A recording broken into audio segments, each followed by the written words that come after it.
অনেক দিন আগের থেকে এই বেলটি একটা জমি নিয়ে মধু দূষণ এটা বলাতে আমার বাবাকে রেজিস্ট্রি অফিসে মারধর করে এবং কি তারা করছে। আমরা বাসায় থাকতে পারছি না, হয়রানি করছে। এইখানে গ্যাঞ্জাম হয়েছে, আশেপাশে হাজার হাজার লোক আছে, একটা লোক সাক্ষী দিতে পারে না। আমাদের নামে যে মিথ্যা বানোয়াট মামলা করেছে, সেই মামলার সঠিক তদন্ত করা হোক, যারা দোষী তাদেরকে শাস্তির আওতায় আনা হোক।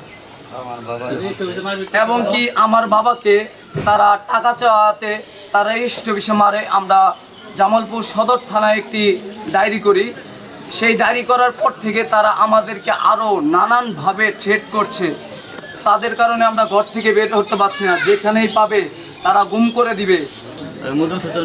মধু আমার ভাই টাকা পাইতো, টাকা চাওয়ার কারণে এরা মারছে, আর বাড়ি বাড়ি এসে থ্রেট দিতেছে। আমরা বাড়ি থেকে বেরোতে পারছি না। আমরা ছোট্ট গরিব মানুষ, আমরা যদি বাড়ি থেকে বের হয়ে যদি কামাই রোজগার না করে খাইতে পারি, তাহলে কি আমরা বিষ খায় মরে যাব?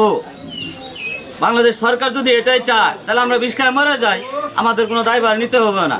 কিন্তু আমাদের নামে যে মিথ্যা মামলা আর হুমকি দামকি দিতেছে এবং মিথ্যা মামলা দিচ্ছে, এটা সঠিক তদন্ত করে আমাদের সঠিক বিচার পাইয়ে দিলে আমরা খুশি।